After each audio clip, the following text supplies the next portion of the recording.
Vamos iniciar agora, então, a nossa terceira aula desta série que a gente está estudando o livro As Armas da Persuasão, de Robert Cialdini. Estamos aqui na aula 3, então você já assistiu a aula 1 e a aula 2. Nós vamos estudar nesta aula mais dois princípios. E assim, eu confesso que esse é um dos princípios que eu consigo perceber que são os mais utilizados no mundo atual, na era digital, né? E são justamente esses princípios que afetam muito a vida de muitas pessoas que estão viciadas, por exemplo, em redes sociais, né?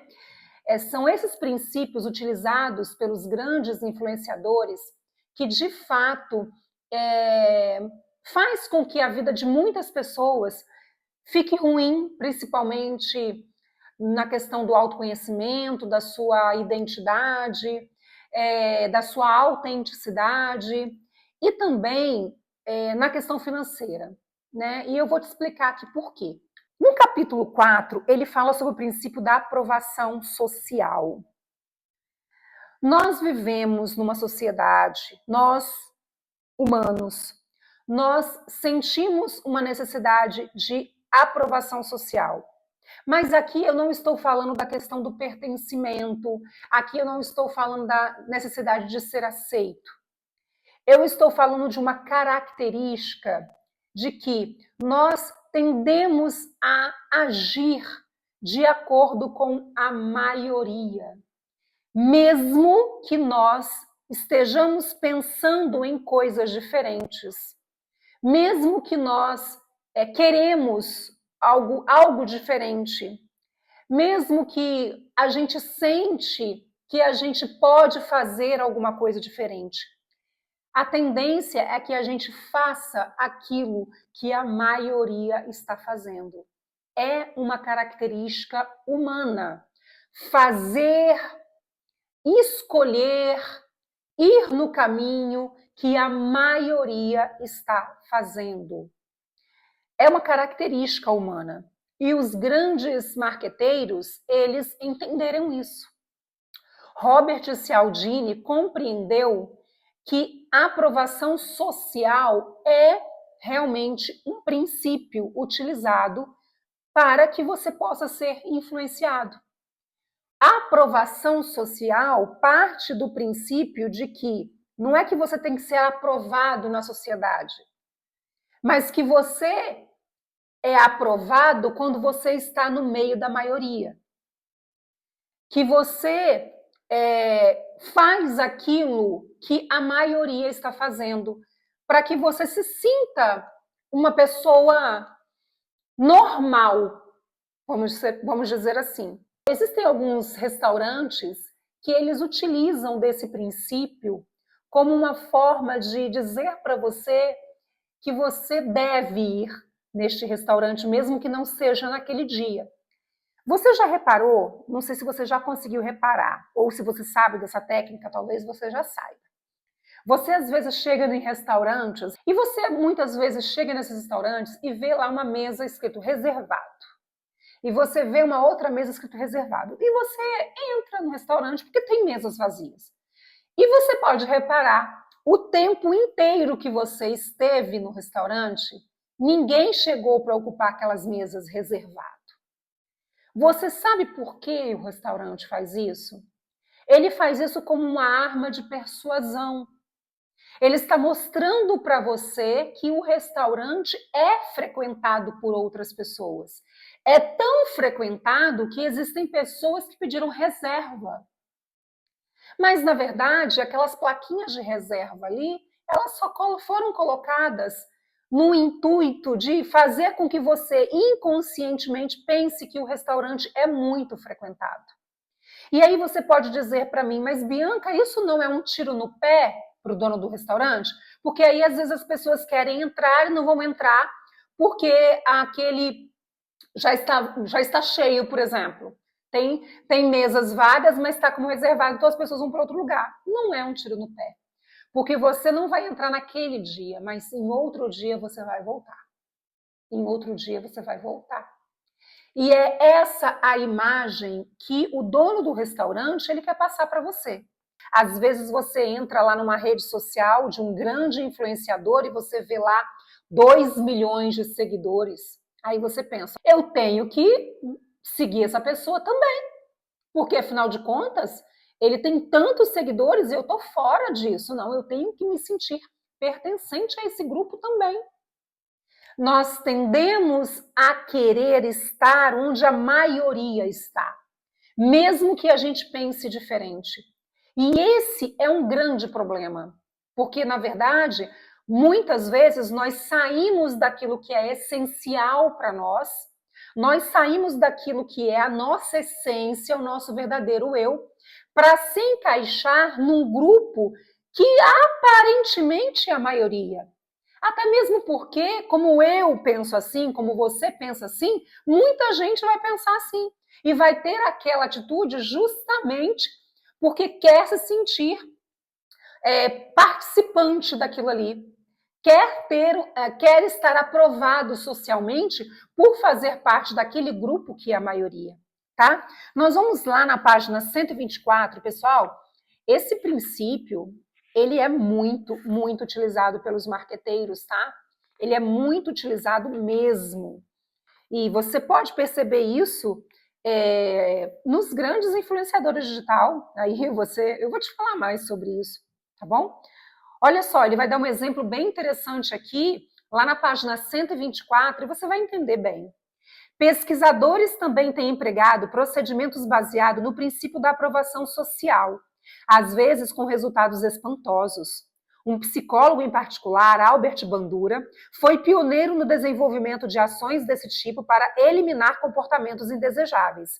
Bandura e seus colegas mostraram como pessoas que sofrem de fobias podem se livrar desses medos extremos de forma incrivelmente simples. Num de seus estudos, crianças de uma escola maternal, escolhidas porque sentiam medo de cachorro, apenas observaram todo dia, durante 20 minutos, um menininho brincando feliz com o cão. Essa exibição produziu mudanças tão marcantes nas reações das crianças medrosas que, após apenas 4 dias, 67% delas estavam dispostas a entrar num cercado com o cachorro e permanecer ali, acariciando o animal, enquanto todas as outras deixavam a sala. Além disso, quando os pesquisadores voltaram a testar os níveis de medo das crianças, um mês depois, descobriram que a melhora não diminuíra durante aquele tempo. Na verdade, as crianças estavam mais dispostas do que nunca a interagir com os cães. Ele está contando a história aqui de um psicólogo que fez uma pesquisa. E aí, nós verificamos que esse princípio da aprovação social, ele pode ser utilizado para o bem. Quando ele traz essa pesquisa, esse estudo que esse psicólogo fez, né? Ele pegou crianças que tinham medo de cachorro, colocou essas crianças numa sala por um determinado tempo, de dias seguidos, e durante 20 minutos, todos os dias, essas crianças assistiram um vídeo onde um outro menininho brincava de forma carinhosa com o cachorro, uma forma agradável. Isso entrava na mente dessas crianças e elas começaram a enxergar de uma forma diferente. Foi por meio da visualização, da repetição, por meio de você observar que uma coisa pode ter um outro significado, que uma coisa não é necessariamente aquilo que a gente imagina, que essas crianças começaram a mudar a percepção do próprio animal. E como você acabou de ver aqui que eu li para você, isso fez com que depois, quando ele colocasse lá os cachorros perto das crianças, 67% daquelas crianças que assistiram aqueles vídeos e que tinham medo de cachorro começaram a querer estar com o animal. E é claro, gente, isso foi uma pesquisa minuciosa, foi feita com todo o cuidado ali, né? Foi uma pesquisa científica. E ele vai mostrar no livro várias outras pesquisas, O que significa que essas crianças começaram a observar que aquilo poderia ser diferente. E você vai ver que não é uma questão da maioria apenas, porque não tinha vários meninos brincando com cachorro. As crianças começaram a ter uma percepção quando elas viram que aquilo poderia ser diferente com outras pessoas. A aprovação social ali surgiu do fato de que a criança que tinha medo começou a perceber que existiam crianças que não tinham medo. E quando ela começou a ver aquilo de forma repetitiva, ela começou a pensar, bom, se existem crianças que não têm medo e estão felizes, eu também posso estar ali e me tornar, isso é inconsciente, é claro, a criança não tem essa capacidade de reflexão, mas ela, de forma inconsciente, olha, então eu posso também estar bem ali. Isso significa que quando eu vejo uma coisa muitas vezes, quando eu ouço uma coisa muitas vezes, quando eu faço aquilo de forma repetitiva, aquilo vai se tornando uma verdade para mim. Aquilo vai se tornando real para mim. E isso, pessoal, vale tanto para as coisas boas quanto para as coisas ruins. E é por isso que nós precisamos aprender a observar aquilo que nós estamos vivenciando, aquilo que nós estamos experienciando todos os dias, ouvindo, vendo. Nós precisamos estar mais atentos e observar, né? Ele fez um experimento com as crianças e essas crianças começaram a perceber que era possível brincar com os cachorros e que elas, né, que eram a minoria, elas não eram a maioria, porque a maioria brincava normalmente com os cachorros, elas começaram, e se você vai ver na pesquisa, elas começaram a perceber que aquilo era algo comum também e que elas também podiam fazer. E que se elas fizessem, elas iam poder brincar com os cachorros como as outras crianças brincavam também. E aí elas poderiam participar daquele grupo, entende? Segundo Robert Cialdini, o que faz com que a gente realmente possa se encaminhar para o princípio da aprovação social são dois pontos importantes. O primeiro ponto é o ponto da incerteza. Quando nós estamos com dúvidas, nós tendemos a fazer o que a maioria está fazendo. Quando nós não somos pessoas autênticas, quando nós não percebemos o que a gente está sentindo de verdade, quando a gente tem incerteza, quando a gente não se observa e observa mais o que está lá fora, quando a gente tem incerteza, a gente tende a ir pela maioria. Então, quanto mais pessoas estão fazendo, se eu sou uma pessoa que não tem uma convicção, que não tem algo que é a minha verdade, eu tendo a ir com aquela maioria, mesmo que eu não entende, sabe? Eu vou porque está todo mundo indo, aí eu faço porque está todo mundo fazendo, e aí eu estou falando em várias áreas da nossa vida, tá? A área financeira, a área pessoal, a área intelectual, a área espiritual, são todas as áreas, né? Eu acabo fazendo aquilo porque, na verdade, eu não tenho uma convicção certa, eu não tenho uma certeza, eu não tenho algo que é a minha verdade, e aí eu vou naquele caminho porque a maioria está indo também, né?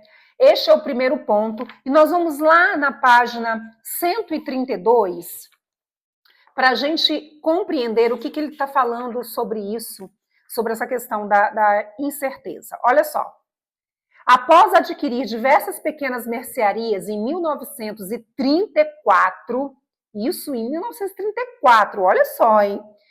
Sylvan Goldman percebeu que seus clientes paravam de comprar quando suas cestas de compra ficavam pesadas demais.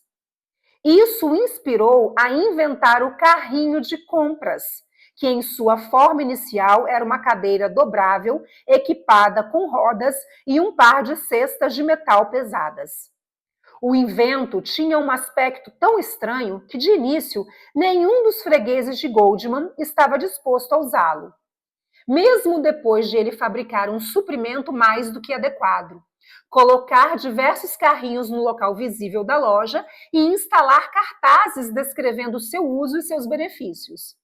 Ele está falando aqui de quando foi inventado o carrinho de compras lá do supermercado que você utiliza para fazer suas compras.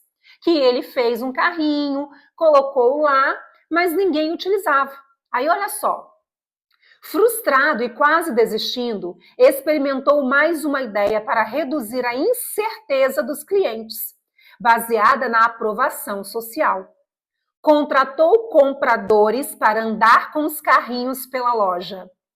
Como resultado, seus verdadeiros clientes logo começaram a imitá-los. Sua invenção arrebatou o país e ele morreu riquíssimo, com um patrimônio de mais de 400 milhões de dólares. Então, você está vendo aqui que Robert Cialdini trouxe a história lá de 1934. Em 1934. Ele já utilizou da técnica da persuasão, ele já utilizou do princípio da aprovação social. E quando ele inventou o carrinho de compras, ele viu que ninguém estava usando e ele queria que as pessoas usassem. Por quê? Porque as pessoas paravam de comprar mais quando as mãos delas já estavam cheias. Ele queria que as pessoas pudessem ter um local para colocar as suas coisas e comprar mais. Com isso, ele inventou o carrinho, colocou lá, fez cartazes, mas ninguém usava. O que o cara fez? Expert. Contratou pessoas para ficar nos corredores do supermercado, né, no caso da mercearia, enfim, não sei como é que eu dava o nome, com os carrinhos. Com isso, as pessoas que estavam lá, que chegavam para comprar, viam essas pessoas fazendo, e eram algumas pessoas fazendo, as pessoas começavam o quê? A imitar. Por quê? Porque elas estavam incertas para que servia o carrinho. Se elas queriam aquele carrinho, mas quando elas viam outras pessoas fazendo, elas começaram a imitar. Essa aqui é uma situação boa, né? Porque o carrinho de compras é algo bom para nós, né? Mas é claro que ele fez isso para que você que está lá comprando no supermercado possa comprar mais, porque você já imaginou, quando você vai ao supermercado, você for comprar só o que cabe na sua mão, a não ser que você realmente está indo lá para comprar 1, 2, 3, 4 itens, mas geralmente você vai para comprar mais coisas, né? Ou, enfim, você entendeu o que eu quis dizer, né? Então, era prático para ele, era bom e rentável que as pessoas utilizassem o carrinho. E aí o cara já sacou lá naquela época, se ele contratasse algumas pessoas para ficar andando no mercado com o carrinho, as pessoas iriam começar a imitá-las. Então ali já foi utilizado o princípio da aprovação social. Tem uma outra história que eu preciso te contar aqui, que realmente é forte, né? E aconteceu em 1964. Ele trouxe de uma história policial que aconteceu. E isso aí é uma coisa interessantíssima que vale muito para os nossos dias atuais. Isso na cidade de Nova York, em 1964. Uma mulher, ela foi espancada e morta, né, brutalmente, por um cara quando ela chegava do trabalho, numa das ruas extremamente movimentadas de Nova York, onde tinha várias casas. E nessa reportagem policial que ele conta, os policiais ficaram intrigados, porque durante a reportagem do que aconteceu, eles perceberam que cerca de 38 pessoas assistiram o fato. 38 pessoas que eram consideradas pessoas de bem, eram moradores do local, na cidade de Nova York, viram a mulher ser espancada. Contudo, eles não ligaram para a polícia. Dizem na história que só ligaram para a polícia depois que a mulher já tinha vindo a óbito. Mas que cerca de 38 pessoas comuns, assistiram das janelas dos seus prédios, das suas casas, dos seus apartamentos, o que estava acontecendo. Mas ninguém tomou nenhuma providência. Isso foi um assunto que foi muito abordado, chegou a virar um livro, inclusive, e os estudiosos, eles começaram a observar isso. Por que as pessoas fizeram isso? Por que ninguém tomou nenhuma providência, né? E aí eles começaram a pesquisar, pesquisas de psicologia mesmo, comportamental. Por que pessoas consideradas do bem viram aquilo acontecer e não chamaram a polícia? E eles entenderam que isso está vinculado ao que eles chamam de ignorância pluralística. O que seria essa ignorância pluralística? É o fato de você tomar não tomar uma decisão porque ninguém naquele grupo tomou. Tá todo mundo fingindo que não está vendo, porque os demais também estão naquela mesma situação. É como se você não se sentisse responsável por aquilo. E aí, na pesquisa que ele fez, Robert Cialdini fez, diante dos estudos da época, eles perceberam que não é porque as pessoas estavam se tornando mais frias ou egoístas, mas é porque as pessoas se baseiam nessa questão da ignorância pluralística. Como não foi atribuído a elas a função de fazer, e elas estavam incertas, lembra? Elas estavam incertas do que estava acontecendo realmente, de fato, elas acabaram tendo uma atitude que todas as demais estavam tendo. Então, como ninguém reagiu, as demais pessoas que viram, e eles falam claramente na reportagem que cerca de 38 pessoas ali, de acordo com a investigação policial, mais ou menos 38 pessoas chegaram a ver o que estava acontecendo, mas como elas não tinham a certeza do que estava acontecendo, e como ninguém mais estava gritando, ou ligando, ou falando, ou foi até lá para fazer alguma coisa, elas acabaram não fazendo também. E aí eles perceberam, diante dos estudos, que não é apenas por uma questão de frieza ou individualismo, porque era também uma cidade grande como Nova York, mas era justamente por causa do princípio da aprovação social. Você tende a fazer aquilo que a maioria está fazendo. Vamos lá na página 136, que eu quero ler para você, uma coisa que ele fala aqui. Olha só. Ele fala assim: com tantas pessoas podendo ajudar, a responsabilidade pessoal de cada uma se reduz.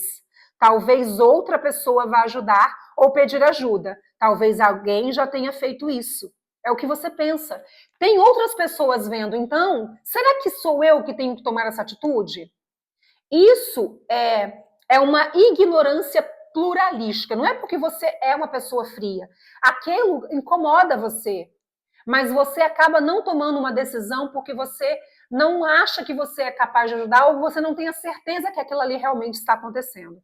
Olha só, ele diz que o primeiro motivo pode ser esse, de você não se sentir responsável necessariamente e você não entende o que está acontecendo. O segundo motivo é o mais psicologicamente intrigante.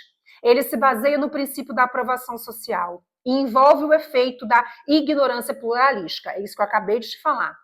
Uma emergência, muitas vezes, não é tão óbvia assim. Ele vai dizer aqui que quando você percebe que é uma situação de emergência, a tendência é que você haja diferente, ok? E aí ele fala que, por exemplo, o homem deitado no beco foi vítima de um ataque cardíaco ou é um bêbado dormindo. Você passa e você tem a incerteza se aquela pessoa que está tendo alguma ação ali num lugar que está meio escuro, está dormindo ou é um bêbado, ou a pessoa que está caída no chão, ela teve um ataque cardíaco ou ela está bêbada ali, né? Enfim. A confusão no apartamento ao lado é uma agressão que requer a polícia ou uma briga de marido e mulher em que é melhor não se meter? O que está acontecendo? Em épocas de tamanha incerteza, é natural procurar pistas nas ações dos outros à nossa volta. Podemos descobrir pela reação das outras testemunhas se o incidente é ou não uma emergência. Ele fala que eles descobriram que quando você percebe que é uma emergência, ou seja, você não tem mais a incerteza, você passa então a ter uma atitude. Talvez alguém que precise de socorro tenha mais chances de sobreviver se um único espectador, em vez de uma multidão, estiver presente. E aí ele fala que quando você estiver precisando de socorro, quando você estiver numa situação de emergência, é melhor que você demonstre que é uma emergência. Que você realmente grite, socorro, se você estiver num grupo, no meio de muitas pessoas. Porque se algo estiver acontecendo e as pessoas não tomarem uma atitude, a tendência é que as outras pessoas não tomem atitude. E ele fala, não é por causa da frieza, necessariamente. Tem pessoas que são frias mesmo, né, gente? Mas é por causa da ignorância pluralística. Você tende a paralisar se você percebe que outras pessoas estão paralisadas. Isso se você tem incerteza. Mas se você consegue perceber que é algo grave, que é algo emergencial, a tendência é que você realmente, de fato, já tenha um instinto, né? O que a gente chama de um instinto animal em ajudar, tá? Eu achei extremamente interessante essa abordagem que o autor trouxe. Ele trouxe outros exemplos interessantíssimos, por isso que eu acho que você deve ler o livro, porque realmente, assim, isso faz a gente refletir o quanto nós somos levados e induzidos e influenciados a fazer coisas ruins ou a nos omitir diante de determinadas situações só porque a grande maioria se omitiu. Só porque a grande maioria não teve coragem de falar, ou de fazer, ou de reagir, né? E aqui nós estamos falando de uma coisa séria, como naquele caso, né? Ele contou a história de um homicídio, enfim. Nós precisamos realmente prestar muita atenção no que está nos acontecendo, né? Naquilo que realmente nós estamos sentindo e não necessariamente naquilo em que a grande maioria está fazendo ou deixando de fazer. Outro ponto que Robert Cialdini traz em relação ao princípio da aprovação social, o primeiro ponto eu te falei aqui, que é a questão da incerteza. O que faz você ser levado a fazer o que a maioria está fazendo, que é a questão da incerteza? O outro ponto, eu te falei que eram dois, né? O outro ponto é o ponto da semelhança. Nós tendemos a fazer aquilo que pessoas que nós percebemos que são semelhantes a nós fazem. Então, eu consigo perceber isso em várias situações. Por exemplo, nas vestes, se as pessoas se vestem como eu tendo a fazer o que ela faz. Se as pessoas participam de uma mesma religião que eu tendo a fazer o que elas fazem. Se as pessoas utilizam de mesmas expressões que eu, ou seja, ele está falando de semelhança. Eu tendo a me identificar com pessoas que aparentemente são semelhantes a mim. Eu tendo a fazer e me sentir envolvida. Eu gosto muito de usar essa palavra porque eu acho que é a melhor palavra, né, que a gente pode utilizar aqui dentro das armas da persuasão. Eu tendo a me sentir envolvidas com aquelas pessoas que eu acredito que são semelhantes a mim em determinadas circunstâncias. E os influenciadores, eles sabem disso. Por isso eles têm atitudes, né? Aqueles que querem, de certa forma, persuadir com muito afinco, eles tendem a falar para você que são iguais a você, né? E aí, é claro que nós somos muito iguais, né? O que eu quero dizer aqui, pessoal, é que a gente precisa diferenciar, olha só. Nós tendemos a estar com pessoas que estão na mesma frequência que nós, tá? Então, sim, nós tendemos a estar. Por exemplo, você está aqui estudando comigo. Porque você gosta de estudar, você tem sede pelo aprendizado, você quer compreender melhor sobre o assunto. E aqui eu estou te oferecendo um conhecimento. Então, é tendência que você esteja aqui, que você comece realmente a se sentir parecido comigo, no sentido dos estudos, de gostar de estudar. E isso é algo muito normal, isso é comum e isso é necessário. Isso faz parte da essência da humanidade, ok? Mas o que eu estou querendo te dizer é que influenciadores entendem isso como uma técnica de persuasão. E eles tendem a utilizar desse princípio da aprovação social e desse ponto específico da semelhança para persuadir você a comprar, por exemplo, aquele produto que eles estão vendendo, aquele protetor solar, ou aquele creme de corporal, né, ou aquele batom, aquele, enfim, aquela blusa, tudo é utilizado hoje dentro do marketing, principalmente o digital, tudo é utilizado a persuasão, em tudo. Então você precisa estar atento para você não se sentir envolvido demais sem necessidade, né? Sem verdade, né? Você acaba trazendo aquela pessoa, nós vamos estudar no próximo princípio, como se fosse uma pessoa realmente muito próxima a você. Mas muitas vezes aquilo ali é utilizado nos stories, por exemplo, do Instagram ou no próprio TikTok.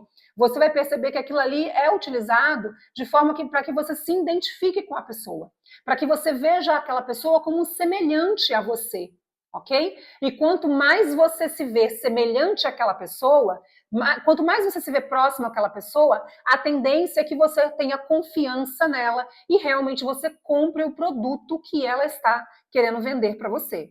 Vamos lá na página 142 e você vai entender um pouquinho do que eu estou falando aqui. Quando as pessoas estão inseguras, tendem a se basear nas ações dos outros para decidir como elas próprias devem agir.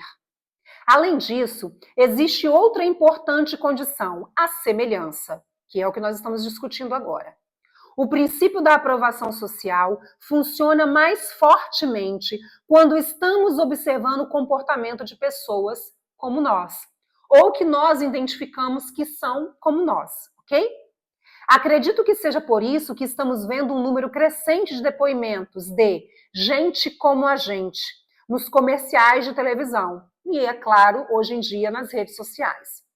Os publicitários agora sabem que um meio de conseguir vender com sucesso um produto aos telespectadores é demonstrar que outras pessoas comuns, entre aspas, gostam do produto e o utilizam. Então, é o que a gente mais vê hoje nas redes sociais, né?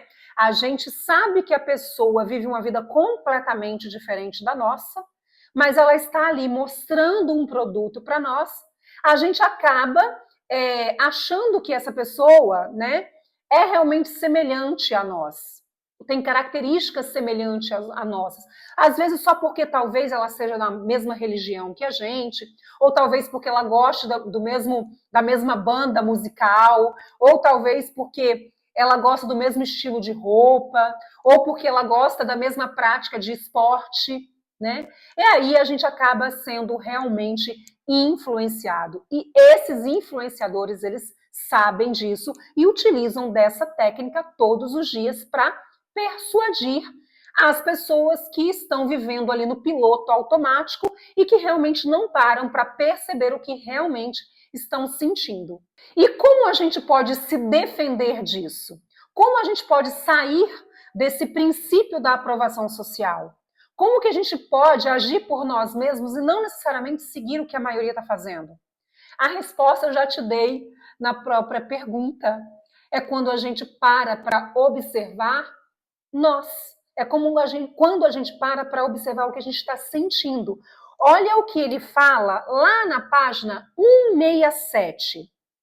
As recomendações para reduzir nossa suscetibilidade à aprovação social equivocada incluem estimular uma sensibilidade a indícios claramente forjados do que outras pessoas semelhantes estão fazendo e um reconhecimento de que as ações dos nossos semelhantes não devem formar a única base de nossas decisões. Quando ele fala que nós devemos estimular a sensibilidade, ele está dizendo que nós devemos criar uma autocrítica. Não é porque aquelas pessoas são semelhantes a nós ou participam de um mesmo grupo que nós, né? Ou são pessoas que gostam das mesmas coisas que a gente gosta, é que a gente precisa comprar o que elas compram, que a gente precisa fazer o que elas fazem. E nós só conseguimos ter essa percepção quando a gente sai desse modo automático e a gente passa a ter uma sensibilidade à palavra que ele usa. Eu uso a palavra autocrítica, né? Que é eu me observar. Por que eu estou fazendo isso? Eu estou fazendo isso porque realmente eu quero ou é porque a maioria está fazendo, então, como eu não tenho certeza, eu vou no que a maioria está fazendo? Como eu disse na aula 1 e na aula 2, estou dizendo aqui o tempo inteiro. Você só vai conseguir ter a liberdade de fazer algo que você realmente queira fazer se você prestar atenção no que você está sentindo. Para isso, você precisa passar a observar mais você, a se fazer mais perguntas, a responder às suas perguntas, a olhar mais para dentro. Agora que você já entendeu sobre o princípio da aprovação social e que é muito utilizado nos dias atuais, você vai ver mais um princípio no capítulo 5 que é extremamente utilizado com os influenciadores das redes sociais e também, de certa forma, está vinculado a esse princípio da aprovação social, que é o princípio da afeição. O princípio da afeição é extremamente utilizado hoje pelos influenciadores. Ele chama o princípio do ladrão amigável. Eu tendo a comprar coisas de quem eu gosto. É essa frase que resume.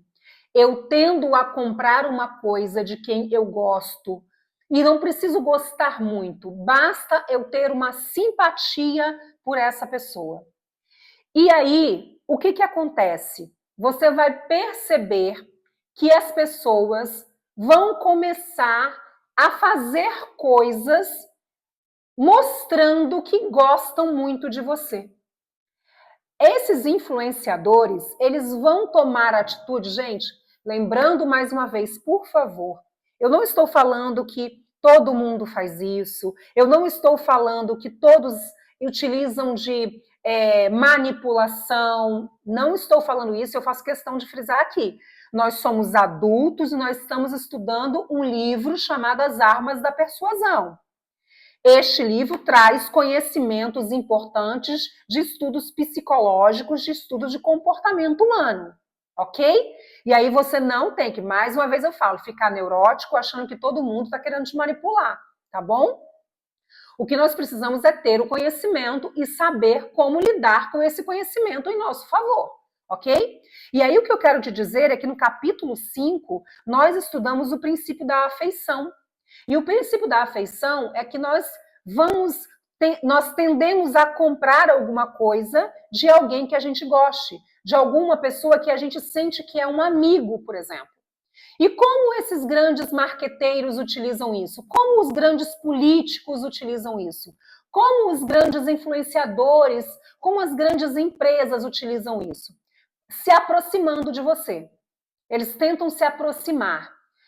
Quanto mais vezes eu posto na rede social, quanto mais coisas da minha vida particular eu posto, mais a ideia, a sensação você vai ter de que você é minha amiga, de que você é meu amigo. Então eu posto 10, 15, 20 stories por dia da minha vida pessoal. E eu chamo você de amiga, de amigo. Eu tendo a mostrar para você a minha intimidade, a minha casa, o meu quarto, o meu relacionamento com o meu marido, com a minha filha. Com isso, eu estou me aproximando de você. Com isso, eu estou criando um vínculo com você de amizade, uma amizade muito, muito entre aspas. Você começa a ter uma sensação de que você é meu amigo. E a tendência é que nós nos sentimos mais confortáveis e compramos coisas dos nossos amigos. Nós tendemos a comprar coisas de quem nós gostamos. Se você vai numa loja já várias vezes e o mesmo vendedor te atende e você gosta daquele vendedor porque ele já te atendeu várias vezes e você foi bem atendido, a próxima vez que você voltar na loja, você vai querer que aquele vendedor te atenda. Porque você já tem um vínculo com aquele vendedor. Você já tem uma certa amizade, entre aspas, com aquele vendedor. E você vai querer comprar dele. Isso é da essência humana. E os grandes influenciadores digitais, eles sabem disso. E é por isso que muitos não se importam em mostrar a sua vida, a sua intimidade, porque para eles está tudo bem, isso é uma coisa que para eles é normal, e eles utilizam isso em benefício deles, né? Porque para eles gostam, tem gente que não se importa e tá tudo bem, cada um tem uma característica e tá tudo certo. O que você, como um espectador, precisa prestar atenção é que aquela pessoa não é sua amiga. Aquela pessoa é um influenciador que está ali, que você está apenas vendo a vida dela. A intimidade, a hora que ela vai dormir, a hora que ela acorda, ela posta foto de baby doll, ela posta foto tomando suco na sala, né? Enfim, Muitas pessoas postam foto no banheiro escovando os dentes, né? Então, eles estão criando ali uma certa intimidade com você. E nós tendemos a nos sentir bem quando a gente compra coisas de pessoas que a gente confia, entre aspas, né? E é por isso que quando essa pessoa mostra um produto dela, que ela está fazendo uma publi, que eles falam, você tende a comprar daquela pessoa. Mesmo que você saiba que outros lugares vendem, que outros influenciadores também vendem aquele protetor solar, por exemplo. Você tende a comprar no link daquela pessoa, porque você acaba se sentindo muito íntimo dela, ok? E é aí que nós devemos ter cuidado com esse princípio da afeição. Você já reparou que muitas vezes quando você chega num lugar para comprar alguma coisa e você foi indicado por alguém, a pessoa pergunta, você foi indicado por quem? Aí você fala, eu fui indicado por João. A pessoa vai tendencialmente falar alguma coisa do João para você. Sabe por quê? Para que você se sinta vinculado. É como se você não pode decepcionar o João é seu amigo. E aquela pessoa também é amiga do João. Então você deve comprar aquilo ali, você deve utilizar aquele produto, porque na verdade é uma rede de amigos, entende? Ele dá até o exemplo da Tupperware, né? Se você é uma pessoa aí com mais de 35, com mais de 30, você deve lembrar da época da Tupperware. Hoje em dia quase não tem isso mais.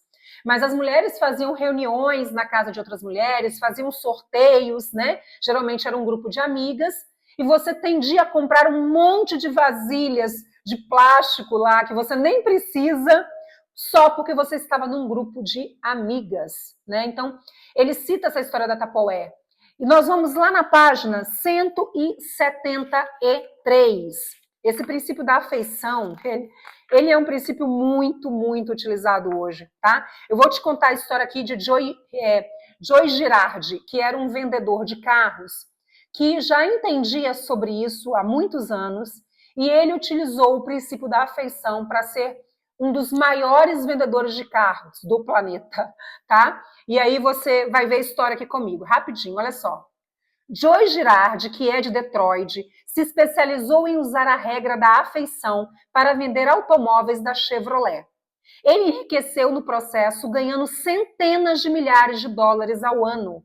Com tamanho salário, imaginava-se que ele fosse um alto executivo da GM, ou talvez proprietário de uma concessionária. Mas não.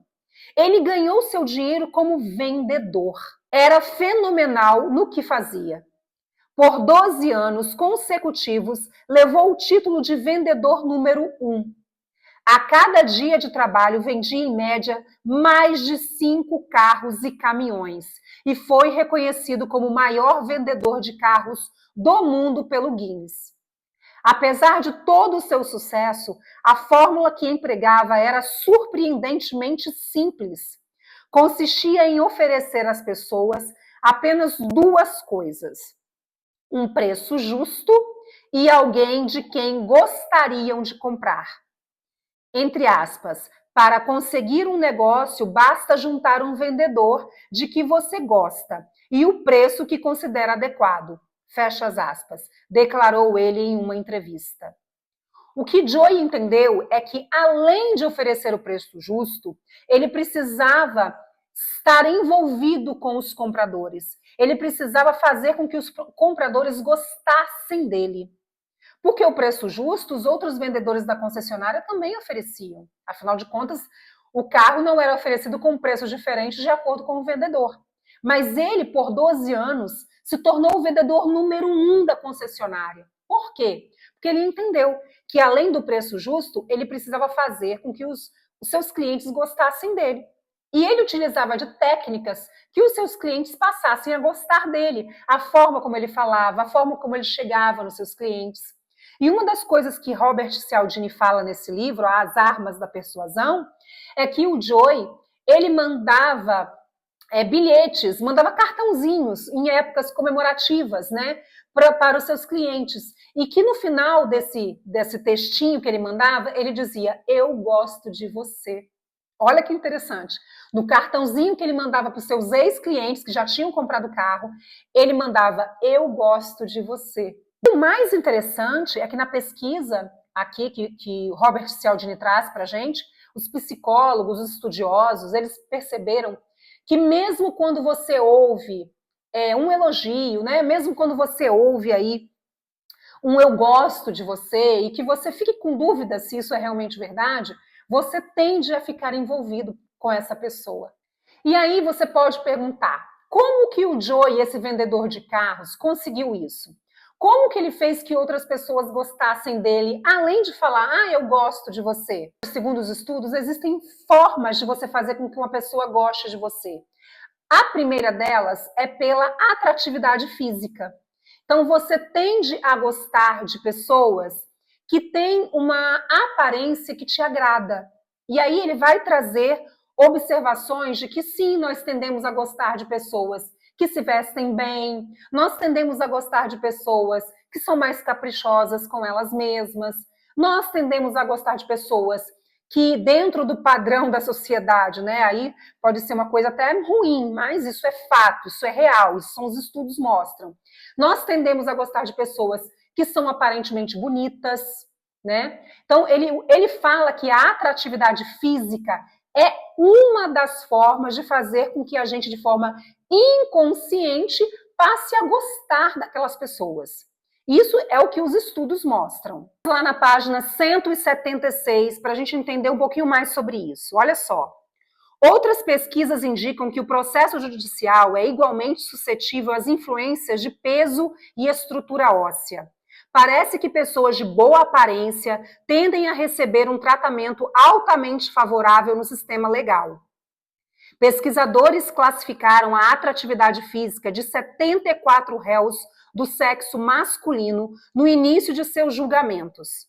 Quando, bem depois, os pesquisadores conferiram os autos do processo para saber os resultados, descobriram que os homens de boa aparência haviam recebido sentenças bem mais leves.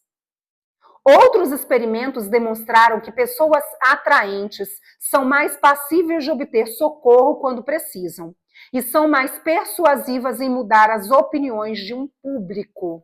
Gente, isso é muito sério, tá? Eu sei que isso parece um pouco injusto, né? A gente olhando, a gente vê como algo injusto, mas é o que as pesquisas demonstram. As pessoas de aparência mais atrativa, né? Ou podemos falar mais bonitas, não sei, que para mim beleza é uma coisa muito relativa, eu acho que para todo mundo. Tem gente que a gente acha bonito, mas a outra pessoa não acha, né? Então ele usa a expressão atratividade física, porque realmente a beleza é algo muito relativo. O que acontece é que essas pessoas com atratividade física, pela grande maioria, elas realmente tendem a influenciar com mais facilidade, né? Então você pode perceber que grandes influenciadores, né, além de uma boa oratória, eles também são pessoas de boa atratividade física, tá? Então, esse é um dos pontos que faz com que uma pessoa passe a gostar da outra, né? E quando você gosta de uma pessoa, você está envolvida com ela. E aí você está vivendo ali o princípio da afeição.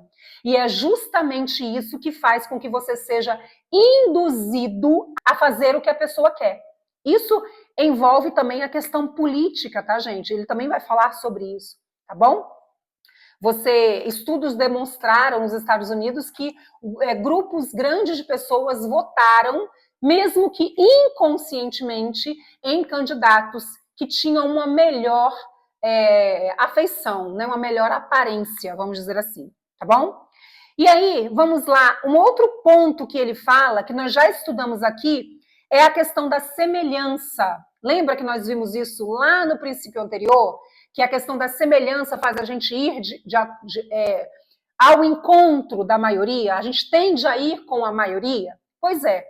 Quando nós sentimos que o outro é semelhante a nós, em relação a qualquer coisa, que seja no estilo de se vestir, que seja num gosto musical, que seja em qualquer coisa, num gosto por um esporte, nós tendemos a seguir essas pessoas, nós tendemos a gostar dessas pessoas, tá? E quando nós gostamos dessa pessoa, tendencialmente nós compramos alguma coisa que ela possa oferecer. Nós já vimos na página 176, e o que eu queria falar com vocês é sobre a página 177. Olha só o que ele fala aqui. Eu gosto de trazer para vocês os pontos do livro, tá? Esses pontos são aqueles que eu percebi que eram realmente os mais interessantes, tá? Gente, eu particularmente eu gosto muito disso, tá? Quando eu falo que o conhecimento liberta, é porque o conhecimento liberta. Eu utilizo esses conceitos na minha vida todos os dias. Todos os dias. Claro, não de uma forma neurótica, né? Mas de uma forma natural, porque para mim esse conhecimento ele acaba sendo algo muito natural. Quanto mais você lê, mais conhecimento você tem. Quanto mais conhecimento você tem, mais você vai criando o seu universo. E isso se torna algo natural, ok? Quanto menos você estuda, quanto menos você busca o conhecimento, o seu universo vai ficando pequenininho, né? E aí você vai viver de acordo com aquele seu universo ali.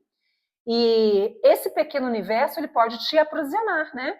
O mito da caverna é sobre isso, né? Se você está ali dentro da caverna, você não sabe o que tem no mundo lá fora. Então, para você vai ser quase que irreal alguém falar alguma coisa diferente, né? E você tende a ser manipulado quando você é uma pessoa que vive realmente dentro da caverna, tá bom? Porque você não sabe o que existe lá fora, né? Então você acaba tendo atitudes apenas com base do seu pequeno conhecimento, né? Olha só, lá na página 177. O modo de se vestir é um bom exemplo. Diversos estudos demonstraram que somos mais passíveis de ajudar aqueles que se vestem como nós. Num estudo realizado no início da década de 1970, quando o estilo dos jovens tendia para hippies ou para caretas, pesquisadores se trajaram de uma dessas duas maneiras e pediram a estudantes universitários, num campus, uma moeda para darem um telefonema. Naquela época era utilizado isso, tá? Quando o pesquisador estava vestido de maneira similar ao estudante, o pedido era atendido em mais de 2/3 dos casos. Mas quando o estudante e pesquisador se vestiam de forma diferente, a moeda era oferecida em menos da metade das vezes. Então, ele traz aqui que uma dessas técnicas utilizadas é a técnica da semelhança, né? E essa questão da semelhança está muito relacionada à forma como a gente se veste também. Nós tendemos a não gostar daquelas pessoas que se vestem diferentes demais de nós, né? Nós tendemos a não gostar daquelas pessoas que têm gostos musicais completamente diferentes de nós. Eu não estou dizendo que isso está certo ou que isso está errado, tá, gente? Isso são as pesquisas dele que demonstraram, isso é a vida real, tá bom? Hoje nós estamos aqui para aprender a ter tolerância, né? Nós precisamos ser pessoas tolerantes, inclusive é uma das leis do sucesso, quando a gente estudou o livro lá, As 16 Leis de Sucesso do Napoleão Hill, né? Uma das leis de sucesso, que uma coisa que faz com que a pessoa alcance a verdadeira felicidade e sucesso na vida, é ela ser uma pessoa tolerante. É aprender a conviver com as diversidades. É aprender a conviver com pessoas diferentes. O que nós estamos querendo dizer aqui é que nós somos influenciados pelas pessoas que se vestem como nós. Ou que gostam das mesmas coisas que nós gostamos, praticam os mesmos esportes, enfim. E é justamente por isso que nós devemos ter cuidado, porque estamos agindo muitas vezes com base nesse princípio que é universal, que está acima de nós, que é como se fosse um inconsciente coletivo, né? Que é o que Carl Jung fala. Nós vivemos num inconsciente coletivo e quando nós não prestamos atenção naquilo que nós estamos sentindo, nós tendemos a viver esse inconsciente, ok? Outro ponto que faz com que as pessoas gostem da gente, e a gente já citou aqui, é a questão do elogio, né? É como aquele vendedor daquele carro lá, o Joey, né? Ele manda um bilhetinho dizendo, eu gosto de você. E aí a pessoa se sente próxima a ela. O elogio é algo que faz com que as pessoas se sintam amadas, né? Se sintam importantes, se sintam interessantes. E isso também cria vínculo.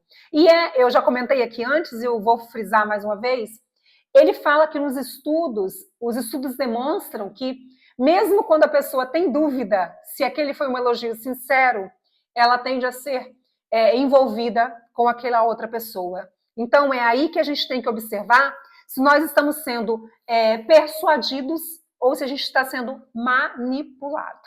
Dentro dessa questão dos elogios, da semelhança, da atratividade física, que faz com que a gente goste de alguém, que é essa uma das bases do princípio da afeição, existe também a familiaridade, que para mim está muito ligada à questão da semelhança, né? E a familiaridade é muito utilizada pelos influenciadores digitais, que está relacionado ao fato de que quanto mais você vê uma pessoa, mais ela se torna familiar a você. Então é por isso que, como eu falei no início, eles tendem a postar demais, mostrar intimidade, criar um vínculo como se fossem amigos. Eles estão trabalhando aí a técnica da familiaridade, para que você sinta que essa pessoa é familiar a você. Nós tendemos a comprar coisas de pessoas que a gente gosta e que a gente se sente familiar. Vamos lá na página 181 e você vai entender um pouquinho disso. Com frequência, não percebemos que nossa atitude em relação a algo foi influenciada pelo número de vezes que estivemos expostos àquilo no passado. Num experimento, os rostos de diversos indivíduos foram projetados numa tela com tamanha rapidez que mais tarde os voluntários expostos não conseguiram lembrar que tivessem visto qualquer um deles. No entanto, quanto maior a frequência da projeção do rosto na tela, mais aqueles voluntários passaram a gostar da pessoa ao interagirem com ela depois. E como a maior afeição leva a uma maior influência social, aqueles voluntários foram também mais persuadidos pelas opiniões dos indivíduos cujos rostos haviam aparecido mais na tela. O que isso te lembra? O que eu acabei de dizer. Quanto mais stories daquela pessoa na rede social, quanto mais você vê o rosto daquela pessoa, mais você se sente familiarizado com aquela pessoa. Então, quando ela fala alguma coisa, a tendência é que você acredite no que ela está falando. É que você seja realmente influenciado pelo que ela está falando. Não é à toa que o nome é influenciador digital. Você consegue compreender a gravidade do que eu estou falando aqui? Por mais que talvez você entenda isso de alguma forma, já tenha percebido isso, mas quando você estuda de fato, você começa a ver com um outro olhar. Então, sim, tome cuidado com essas pessoas que você perde o seu tempo vendo o que elas estão comendo, para onde elas viajaram, qual é a escola que os filhos delas estudam. Cuidado com isso, porque você está perdendo o seu tempo com a vida de outra pessoa que não é a sua vida. Com uma pessoa que, quando você passa na rua, não é o seu amigo. Talvez a pessoa seja simpática, seja agradável, tá tudo bem, ok? Mas não é seu amigo. Então não é por isso que você tem que confiar necessariamente nessa pessoa. A não ser que você conheça um outro lado, você realmente fez pesquisas, aquele produto que a pessoa está oferecendo realmente é um bom produto, aí sim. Mas você pesquisou, você analisou, você viu os ingredientes daquele produto, né? Você começou a observar aquele serviço, aí sim, ok? Mas não apenas comprar somente porque é aquela pessoa que você vê todo dia ali, né, parecendo até uma novela, a vida da pessoa parece até uma novela, porque você sabe de tudo da vida da pessoa, de tanto que ela posta, de tanto que ela mostra, e você se sente tão familiarizado que você acaba acreditando em tudo que ela fala. Outra coisa que faz com que a gente também passe a gostar de alguém são os vínculos associativos que nós fazemos. Essa é uma técnica utilizada. E você vai entender bem aqui, para aqueles artistas de televisão, por exemplo, que fazem novela, que fazem filmes. Esses artistas que fazem ali o vilão, eles ficam por um bom tempo sem ser contratados para produtos de grandes marcas. O vilão, ele não é vinculado a determinados produtos, porque os espectadores, eles criam associações. Então, geralmente, as pessoas nem gostam muito do vilão, preferem pegar o mocinho, né? Porque aí tem chance de fazer mais propagandas. Eu estou falando dos artistas, né? Por quê? Porque nós, pessoas comuns, vamos dizer assim, no nosso dia a dia, nós tendemos a criar associações. Essas pessoas também criam associações, né? Eu só estou trazendo aqui um exemplo que eu acho que é bem claro. Quando você assiste uma novela, por exemplo, né? Eu já há muitos anos eu não assisto mais. A última novela que eu assisti, aí eu vou te falar a minha idade aqui, foi Avenida Brasil. Depois dessa novela, eu nunca mais assisti nem uma semana de uma novela, por exemplo, porque eu realmente percebi que eu posso despender o meu tempo com coisas que realmente me agregam valor, né? E as novelas não agregam valor na vida de ninguém, né? Nada contra quem assiste. Eu não assisto já há muitos anos, tá? Aí eu tô trazendo uma associação aqui que eu acho que é fácil de ser interpretada, de ser entendida. Os vilões, eles não são contratados para fazer propaganda de determinados produtos, por exemplo, porque eles estão vinculados a algo ruim. Então eles ficam um bom tempo depois que termina a novela para serem contratados para fazer uma propaganda de algum produto de uma marca grande, né? Geralmente as marcas grandes preferem contratar os mocinhos, porque criou uma associação bacana do bonzinho, da pessoa boa. Então nós tendemos a estar vinculados a essas associações, ok? Então isso acontece no nosso dia a dia, por exemplo, em grupos religiosos, né? Em grupos esportivos, a gente costuma associar aquela pessoa àquele grupo que ela participa. Talvez a pessoa nem tão adepta assim, talvez a pessoa nem faz tanto aquilo, mas nós criamos em nossa mente, e você sabe que a nossa realidade, ela está de acordo com aquilo que nós criamos na nossa mente, nós criamos na nossa mente uma associação daquela pessoa, aquele produto ou aquela coisa, e aí a gente imagina algo e a partir disso a gente passa a acreditar naquele produto que ela vende ou naquilo que ela fala, ou fazer aquilo que ela está interessada que a gente faça. Os políticos, mais uma vez lembrando, utilizam muito dessas associações para nos convencer ao voto. Lá na página 194. Mais recentemente, pesquisadores descobriram que cartazes promocionais com a palavra liquidação aumentam as vendas, mesmo quando não há economia real. Não apenas porque os compradores conscientemente pensam que podem economizar dinheiro, como também porque esses cartazes já foram várias vezes associados a preços bons no passado do comprador. Assim, qualquer produto associado a um cartaz de liquidação recebe automaticamente uma avaliação mais favorável. Recebe automaticamente. O importante para o publicitário é fazer a associação. Não precisa ser lógica, basta que seja positiva. Eu estou gravando esse vídeo no mês de novembro. E no mês de novembro, aqui no Brasil, nós tendemos a seguir uma situação que acontece nos Estados Unidos, que é a Black Friday. E aí, só de sabermos que estamos no mês de novembro e que está acontecendo a Black Friday, o que acontece? Nós tendemos a achar e a criar uma associação de que os produtos que a gente compra no shopping ou na internet naquele mês realmente estão bem mais baratos do que nos outros meses. Essa é uma associação que foi criada para que nós possamos ter uma sensação de que realmente estamos levando vantagem. Está sendo utilizado a técnica da associação aqui na Black Friday, tá? Ah, Bianca, mas realmente os produtos estão mais baixos? Pode ser.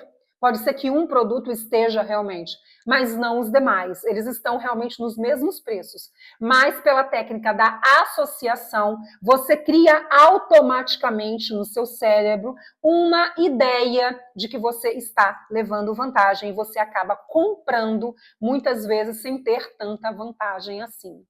Como então nós podemos nos defender de tudo isso? Mais uma vez eu vou trazer para você. Estando presente no aqui e no agora e observando o que realmente está acontecendo e o que você está sentindo. Você pode se fazer uma pergunta que ele fala que nós devemos fazer quando nós estamos conhecendo alguém, quando nós estamos querendo comprar um produto daquela pessoa, mas a gente está se sentindo inseguro ainda, né? Você deve se perguntar: passei a gostar desse sujeito que conheço há tão pouco tempo, mais do que eu esperado? Eu passei a gostar desse sujeito mais do que eu esperado? Eu realmente estou gostando dessa pessoa porque ela realmente me transmite uma ideia de positividade, uma ideia de honestidade em relação àquele produto que ela está vendendo? Eu devo me perguntar. Eu não devo simplesmente agir na empolgação, eu não devo simplesmente agir com a minha emoção momentânea. Eu devo prestar atenção nos meus sentimentos, tá? Em relação àquela emoção momentânea, tá bom? E a partir das minhas respostas, aí sim, eu vou criando a minha verdade e eu vou perceber se aquilo ali realmente faz sentido para mim. Essa pergunta que ele manda a gente fazer, né, que ele indica que a gente faça, eu estou gostando daquele sujeito mais do que o esperado? Essa pergunta é uma pergunta interessante. Porque quando você responde com honestidade, naquele momento ali você vai perceber se você realmente está se deixando levar pelo princípio da afeição, que é natural de nós humanos, né? Ou se você realmente está convencido do que aquilo que ele está te falando é real e é verdade. Ok? Este vídeo ficou bem grande, né? Mas a gente precisava esmiuçar realmente o que o autor está querendo dizer. A gente não faz aqui apenas um resumo simplório, né? A gente traz os pontos principais dos capítulos para que a gente possa realmente refletir sobre isso. Eu espero que você tenha entendido de verdade esses dois grandes princípios, que é o princípio da aprovação social e o princípio da afeição. Eles estão muito interligados e eles são dois princípios extremamente utilizados hoje pelos grandes influenciadores digitais, pelos políticos, pelos grandes marqueteiros. E a partir do momento que você tem esse conhecimento, é que você vai poder se sentir mais liberdade de decidir o que você quer fazer, o que realmente faz sentido para você. Se você gostou da aula, eu peço que você deixe seu like, você já sabe, o YouTube entende que o que eu falo aqui é relevante. Deixa aqui o seu comentário se alguma vez você chegou a comprar alguma coisa e hoje você percebe que você comprou apenas pelo fato do princípio da aprovação social ou do princípio da afeição, que realmente existe muito hoje em dia, né? Deixa aqui o seu comentário, porque eu gosto de ver, isso faz diferença e também traz para mim um conhecimento para as próximas aulas.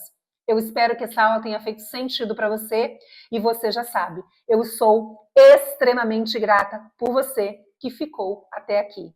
Fique bem, fique em paz e até a aula número 4.